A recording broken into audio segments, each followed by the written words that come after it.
Berkunjung ke Kabupaten Alor, Nusa Tenggara Timur, Anda bisa menemukan jejak ajaran Islam di pulau penghasil kenari tersebut. Salah satunya adalah situs Al-Quran Tua. Situs Al-Quran Tua terdapat di Desa Alor Besar, Kecamatan Alor Barat Laut. Tergolong unik karena terbuat dari kulit kayu, berisikan ayat-ayat Al-Quran lengkap 30 juz 114 surat. Al-Quran Tua tersimpan dalam sebuah kotak yang juga terbuat dari kayu. Nurdin Gogo, penjaga situs Al-Quran Tua, mengatakan situs Al-Quran Tua ini berasal dari Ternate, Maluku Utara dan merupakan pusaka dari Kesultanan Ternate. Situs Al-Quran Tua ini bermula ketika 5 Gogo bersaudara, yakni Ilyas Gogo, Yang Gogo, Jo Gogo, Boy Gogo, dan Kimales Gogo menghindari incaran Portugis sekaligus melakukan syiar Islam ke negeri bagian barat. Nurdin Gogo merupakan generasi ke-14 keturunan Yang Gogo. Ia menuturkan sekitar tahun 1500-an hingga 1522 Masehi, Sultan Bayanullah yang saat itu merupakan Sultan Ternate mengirimkan ekspedisi ke negeri-negeri bagian barat dari Ternate.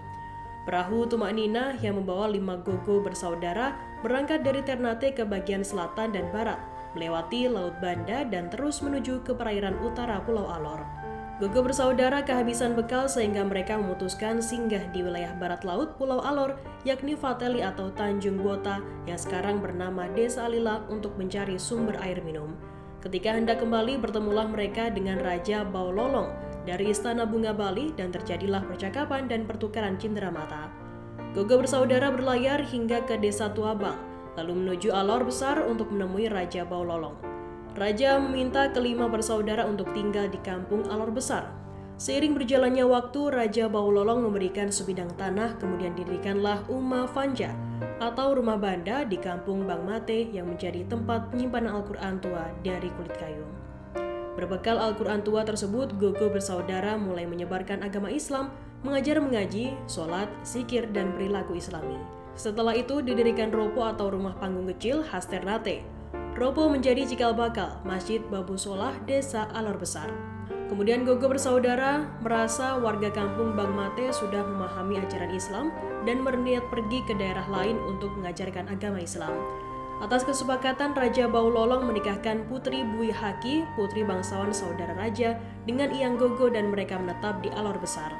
Sedangkan saudaranya yang lain, Ilyas Gogo pergi ke Desa Tuabang, Kecamatan Pantar Timur Alor, Jo Gogo pergi ke Desa Baranusa, Kecamatan Pantar Barat Alor, Boy Gogo pergi ke Solor, Flores Timur, dan Kimales Gogo pergi ke Desa Lerabaing di wilayah Alor Barat Daya. Pada tahun 1979 Uma Fanja terbakar, namun tempat penyimpanan Al-Quran Tua ini tidak terbakar sama sekali dan hingga saat ini masih tersimpan rapi. Meski beberapa lembar sudah terdapat lubang dan kotak kayu sudah mulai lapuk karena usianya yang sudah mulai tua. Setelah beredarnya informasi soal situs Al-Quran Tua ini sampailah kepada Kesultanan Ternate. Kesultanan Ternate ingin membuktikan benar atau tidak situs Al-Quran Tua dari Alor tersebut berasal dari Kesultanan Ternate karena di Kesultanan Ternate sendiri juga memiliki kitab Al-Quran yang terbuat dari kulit kayu. Pada tahun 2011, Nurdin bersama beberapa pegawai dari Kabupaten Alor diundang untuk hadir di Festival Lagu Gam di Ternate, Provinsi Maluku Utara. Saat itu, Sultan Ternate Mudafar Shah mengirimkan delegasi ke Alor Besar yang terdiri dari Wakil Sultan, Sekretaris Kerajaan, Wakil Wali Kota, dan Imam Masjid Ternate dengan misi khusus untuk memohon pada masyarakat Alor agar bersedia meminjamkan mushaf Al-Quran Tua untuk dipamerkan di festival. Pada tahun 2011, Al-Quran Tua pertama kali dipamerkan di Festival Lagu Gam Moloko Kiraha di Ternate, Provinsi Maluku Utara. Hasil penelitian Kesultanan Ternate, mushaf Al-Quran Tua yang masih utuh hanya ada di Alor NTT, sedangkan yang berada di Kesultanan sudah rusak padahal usianya lebih muda dibandingkan yang ada di Alor.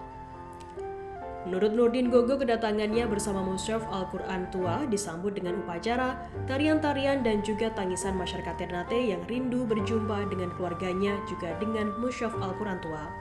Ikatan emosional ini memperkuat bukti bahwa Gogo bersaudara merupakan keturunan bangsawan juga pemilik sah pusaka Mushaf Al-Quran Tua. Ia juga mengungkapkan berdasarkan pencocokan kronologis sejarah, penuturan pelaku sejarah, dan juga hasil penelitian dari UIN Syarif Hidayatullah Jakarta, Al-Quran Tua diperkirakan berusia 1000 tahun. Abdul Rahim Yapono, dosen UIN Syarif Hidayatullah Jakarta ketika melihat Mushaf Al-Quran Tua, menuturkan bahwa situs ini mirip dengan Al-Quran yang tersimpan di Mesir. Hal ini dilihat dari papyrus bahan kertas pada zaman kuno, kemudian bentuk kaligrafi dan warna tintanya, sehingga layak diklaim sebagai Mushaf Al-Quran tertua di Asia Tenggara, bahkan satu-satunya di benua Asia sebagai situs peradaban Islam.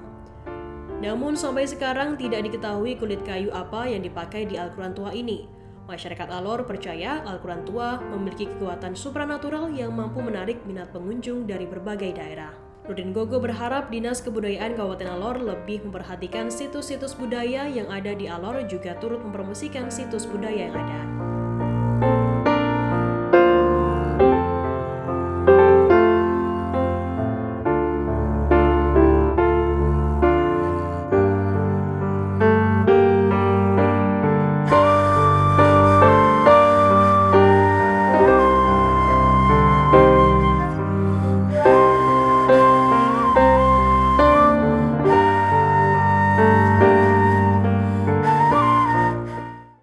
Terima kasih sudah nonton.